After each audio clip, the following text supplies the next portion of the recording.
تیرا، تارے کھلتے ہیں صفا کے وہ ہے ذرہ تیرا، تارے کھلتے ہیں صفا کے وہ ہے ذرہ تیرا۔ اور فرماتے ہیں کہ میں تو مالک ہی کہوں گا کہ ہو مالک کے حبیب، میں تو مالک ہی کہوں گا کہ ہو مالک کے حبیب، یعنی محبوب و محب میں نہیں میرا تیرا۔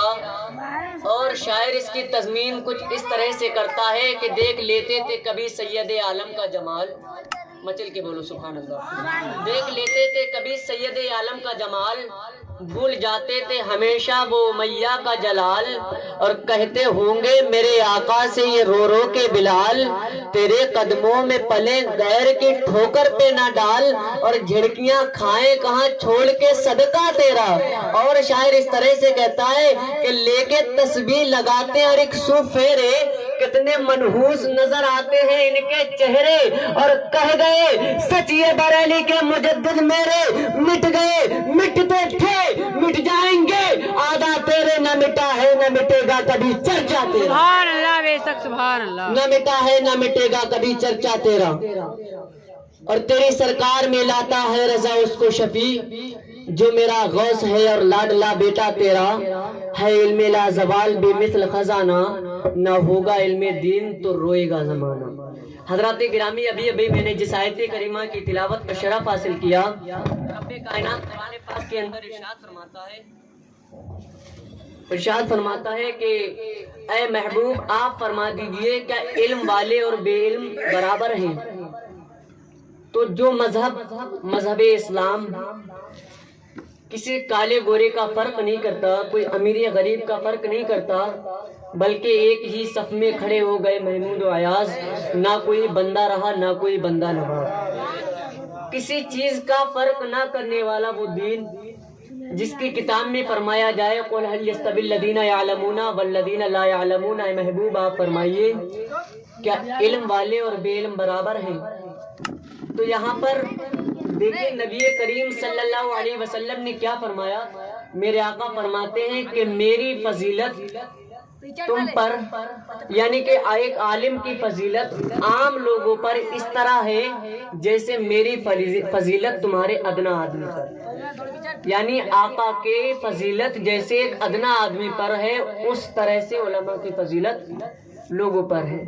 اب دیکھیے اس سے کوئی میری تعریف تو ظاہر ہوتی نہیں، میں کوئی علماء نہیں ہوں، کوئی عالم نہیں ہوں، بس یوں ہی آپ کے دین کا ایک چھوٹا سا سپاہی، ایک چھوٹا سا پلر سمجھ لیجیے۔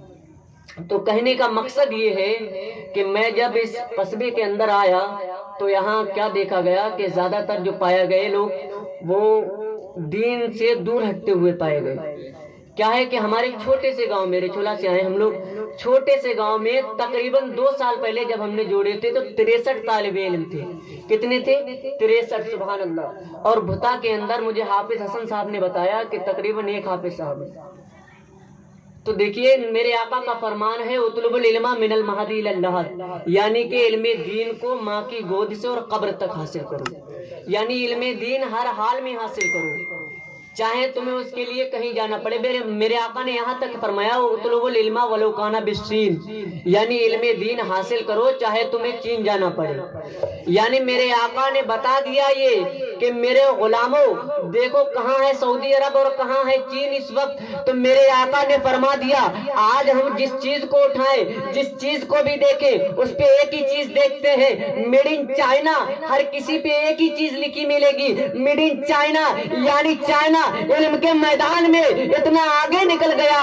میرے آقا نے فرمایا میرے غلاموں علم کے میدان میں تم اتنے آگے نکل جاؤ کہ چائنا بھی تم سے پیچھے رہ جائے۔ بے شک سبحان اللہ۔ لیکن آج ہمارا حال کیا ہے؟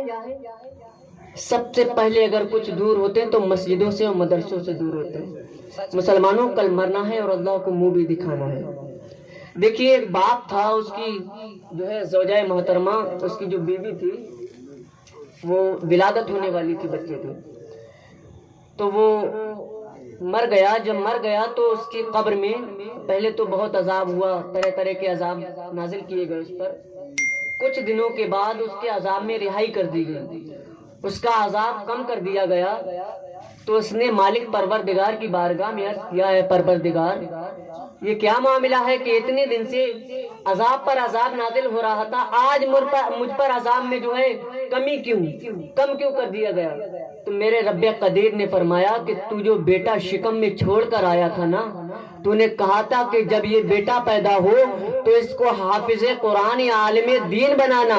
آج وہ بیٹا پیدا ہوا ہے اور پیدا ہو کر عالم صاحب کے پاس گیا ہے، اور تیرے مدرسے کے عالم صاحب نے اس کو بسم اللہ سکھائی ہے، اور جب وہ بیٹا مجھے بسم اللہ الرحمن الرحیم پڑھتا ہے، یعنی جب وہ بیٹا مجھے رحمان الرحیم کرتا ہے، تو میرے رحمت یہ گوارا نہیں کرتی کہ میں تجھ پر عذاب نازل کروں جب تیرا بیٹا میری تعریفیں اپنے منہ سے بیان۔ بے شک سبحان اللہ۔ تو علم کے میدان میں ہمیں بہت آگے جانے کی ضرورت ہے مسلمانوں۔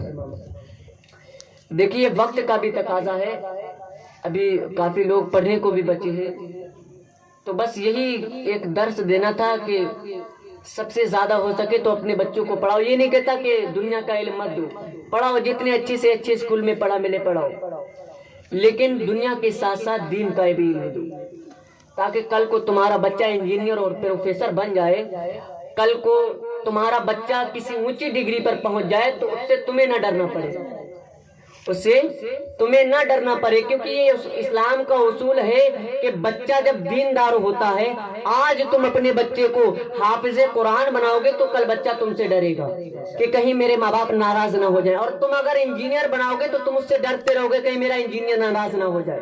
اب بچہ بن گیا وکیل، LLB کر لی بن گیا وکیل، یا کوئی ماسٹر بن گیا، ٹیچر بن گیا، بچے سے تم ڈرو گے ہمیشہ کہ کہیں میرا بچہ ناراض نہ ہو جائے، وہ تمہیں اتنا وقت نہیں دے پائے گا مسلمانوں کہ تم اس سے بات بھی کر سکو بیٹھ کے، لیکن تمہارا بچہ حافظ قرآن یا عالم دین ہوگا، ادب سے بولے گا، ادب سے بیٹھے گا، اور وہ ہمیشہ ڈر ڈر کے زندگی جیے گا کہ کہیں میرا باپ ناراض نہ ہو جائے، کہیں میری ماں ناراض نہ ہو جائے، اسی ڈر میں وہ اپنی زندگی کو گزارے گا۔ کل کو تم مرے گا، خدا نہ خواستہ تیرا بچہ پڑا ہوا نہ ہوا اور وہ تیری قبر پہ جائے گا، کیا پڑے گا سوچ تو ذرا، وہ تیرے جنازے میں کیا پڑے گا؟ اور تیرا بچہ بہت بڑا مفتی نہ صحیح ایک حافظ قرآن ہوگا، ایک قاری ہوگا قرآن کا، وہ تیرے جنازے کے سامنے کھڑا ہوگا۔ غور کرنا، توجہ کرنا مسلمانوں، جب وہ تمہارے جنازے کے سامنے کھڑا ہوگا، اس کے آنسو تمہاری میت کی طرف رغبت کرتے ہوں گے، اس کے دل میں اس کا دل رو رہا ہوگا اور کہتا ہوگا کہ مولا میرے باپ کی بخشش کر دے، اور جب پڑھائی نہیں ہوگا تو کیا کہے گا؟ کہے گا کیا؟ وضو تک نہیں کرے گا، دور کھڑا دیکھتا رہے گا، ہاں اجازت دے دی پڑھاؤ نماز جنازہ۔ مرنا بھی ہے، یاد رکھو 4 دن کی زندگی میں کچھ نہیں رکھا ہے، بلکہ میرے آقا کا فرمان ہے کہ دنیا مومن کے لیے قید خانہ ہے، تو قید خانہ ہے اس کا سب سے بہتر۔ اگر تم آخرت کو چاہتے ہو تو اپنے بچوں کو دیندار بناؤ، تم نہیں بن سکے تو اپنے بچوں کو بناؤ، کیونکہ حضرت علی کا فرمان ہے، حضرت علی نے فرمایا کہ تم اپنے بچوں کو اپنے سے زیادہ تعلیم دو، کیونکہ آنے والا دور تمہاری دور سے زیادہ ترقی یافتہ ہوگا۔ بس یہی پیغام پہنچانا تھا، میرے کہنے میں آپ کی سننے میں جو اغلاط واقع ہوئے، خدا تعالیٰ سے دعا ہے کہ معاف فرمائے۔ استغفر اللہ ربی من کل ذنب و اتوب الیہ وما علیہ الا البلاغ۔ السلام علیکم ورحمۃ اللہ۔